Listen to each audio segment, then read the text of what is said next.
again, I've been asked this question a million times, and I've said this a million times, and I'll say it again. Everybody's thinking it's because she's attractive and she's this and that. That's all great. Do you hear the way this girl talks? I mean, she is a Diaz brother inside. She's like, well, after I beat her ass, I'd like to take her out surfing and whatever. You know, she's the real deal. She's a fighter. She likes to finish people. Yeah. We talked before about the predictions that your team does to sort of estimate how certain pay-per-views will do. Have you done that with Ronda? Here's the thing. I don't know how the whole women's thing is going to go, how it's going to go over, or what it's going to do, but I can tell you this: she deserves to be. She's the champ, and she's the only title fight on that card. The card's going to be stacked with serious fights, and she deserves to be the headliner. Is there a danger, Dana, that the evolution, because of the number of women at that level, is going to have to be a bit slower, of course, as you go on? Yeah, we'll see how it works. We're bringing in one weight division, 135 pounders, and we'll see what happens. Do you have... This could last for years, this could last a year.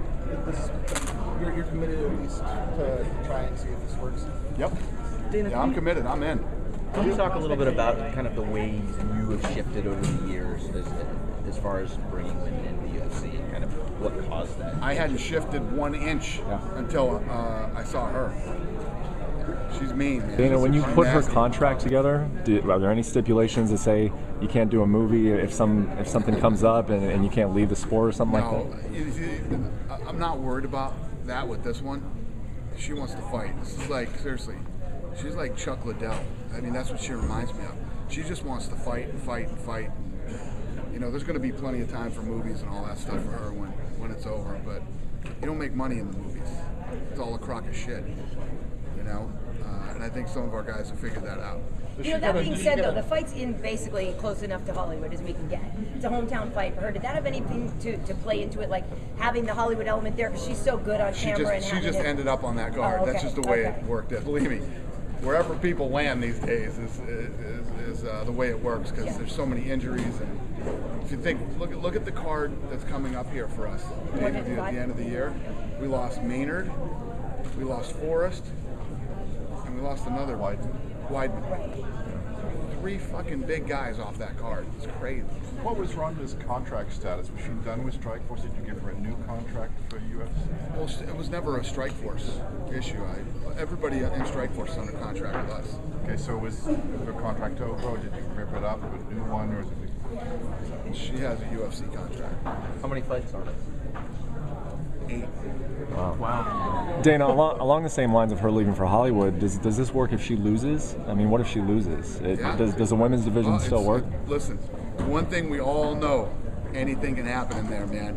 There's been so many times I don't predict who's going to win and lose anymore. You know, this girl that she's fighting has some nasty ground and pound. She's got heavy hands. Yeah. And that's where the fight's going to go. The fight's going to end up on the ground. That girl will probably end up on top, and she drops bombs. And Ronda pulls off arm bars, but if you don't pull it off quick enough and you start getting hit with some bombs. And what happens then? What happens to the women's division? I mean, you still have it. You have a champion, but you don't have a. I mean, like can you promote her? It's just the same thing, yeah. Then that she's the champ, and you know who's next for her. Dana, you mentioned she reminds you of Chuck Liddell. In some ways, is she even more marketable than Chuck Liddell was? Yeah, no doubt about it. She's definitely better looking than Chuck. When we were talking earlier about you know, BJ and his legacy and all that stuff, and we were talking about while BJ was saying the fans don't, you know, talk about him anymore. The fans love BJ Penn. You know why they love BJ Penn? Because of what you saw up here today. He fucking called Rory out. He's the one that asked for this fight. He called Rory out, and you know, BJ Penn is a maniac. He loves to fight. He's a warrior. Yeah, he might not be in everybody's. You know, he might not be on top of the line when you're talking about the greatest of all time. But when you talk about guys you love to watch get into that octagon and fight, BJ Penn is one of the greatest ever. What did you think of that? Would you have rather he came back as lightweight?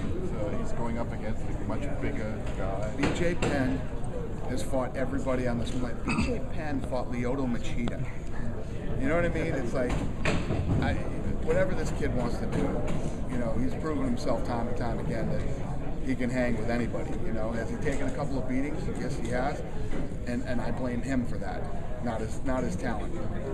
The times that you've seen BJ Penn take a beating, he was the reason why. He was so talented. He never took this thing serious. He never trained and applied himself as hard as he could have. If he would have been the guy with the 10, 15, 20 fight win streak, and he would be still talked about as one of the greatest ever. But with that said, he is still talked about as one of the. If you hear, I would bump into people in Las Vegas, and you know what he did. I said, well, we got to fight this weekend on Fox. Oh shit, really? I start cracking off names, and once I get to BJ Penn, they're like, holy shit, BJ Penn fighting on that card. You know what I mean? Because you know what you're gonna get when BJ Penn fights. And he rang your office to ask you. Yeah, he texted me. He texted you. Yeah. The phantom texter. What happened is, I won't hear from BJ Penn for a year.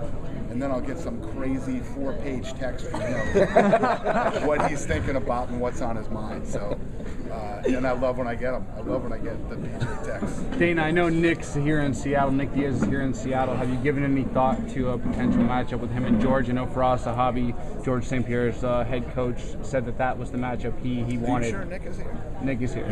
Yeah, I saw him last night. Okay. Because that seems to be the big money fight, George and Nick right now. Even though he's coming off of a controversial loss and a suspension, people are still demanding that fight. Well, what are your thoughts on that? Yeah, well, I'll let you guys know this then. George St-Pierre went on vacation, and when he came back, you know, we were talking about Anderson Silva. He said, I want Nick Diaz. Me and Nick Diaz have unfinished business. We're supposed to fight. That's the fight that I want. So, George St-Pierre has been a phenomenal champion, phenomenal human being, and just a great guy to deal with for us. And he doesn't ask for things, so if he wants to fight Nick Diaz, and Nick Diaz wants to fight him, then that's probably the fight we'll make. No pushback from you in terms of Anderson Silva, and that's obviously the big one. Yeah. You know, George has been off for over a year. It was a tough fight for him, the Condit fight. He asked personally for the fight. Do you think you could do Diaz GSP at the Rogers Center? That big in Canada? It's a good question. Yeah, I think it's a big fight. I think it's a fight that everybody wants to see. It's an interesting fight. Do you have a time frame for that? I don't. I haven't even talked to Nick yet. I was trying to track Nick down this week, which is always fun. So I called Nate, and Nate told me, like, 5 days ago, listen, if you talk to him, tell him I'm looking for him too. What do you tell Johnny Hendricks? Have you told Johnny Hendricks? Listen, Johnny Hendricks has had some great fights. He is, when he's talking about winning in spectacular fashion, this guy hits people so hard they skid across the octagon. He's in no position to demand anything.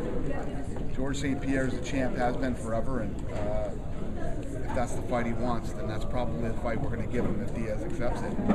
So when do you think that puts the Silva super fight then? Is it still in the cards? Do you think just move back? I met with Anderson Silva yesterday. He flew in and sat down with me and Lorenzo, talked for hours, and we got some fun things for Anderson too.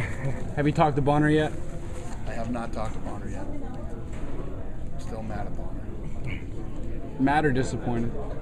I'm mad. I'm mad at him. You know, don't hate him. It's not like I'm never gonna have a relationship with Stephan Bonner again. He'll always be with the UFC. His fight with Forrest, we're all here because of that. But I'm mad at him. He should.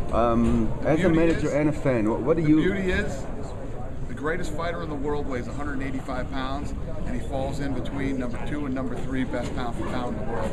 He can fight either one of them. So, are you still committed to making both fights? Yeah, I think he'll fight them both in his career. So, even fighting at 205 on a month's notice. Came in on a month's notice. You realize, and I was thinking about this yesterday, this guy is 38 years old, right? 38 years old, and still performing at the level that he is. And when you know Bonner went the distance with John Jones, right? And he said to me after the fight, you know, after his fight with Anderson Silva, he was in total shock. Not to mention the fact then we find out that he was on steroids. Okay? So he's on steroids. He's already the bigger, stronger guy. Anderson Silva had 36 days to prepare for that fight. And he fucking annihilated him. So then after the fight, he says to me, that guy lives in the Matrix. That's what he said. He said, nobody's ever done that to me in my life. I've never had that done to me. I felt like I've never fought a day in my life when I went in there with this guy. Do you realize how fucking good this guy is? That's how good Anderson Silva is. And I feel like the media and the fans don't grasp it and don't get it as much as I do. I'm actually, the day when we were sitting in the office yesterday talking to him, the day that guy comes in my office and says, I'd like to retire, it's going to bum me the fuck out.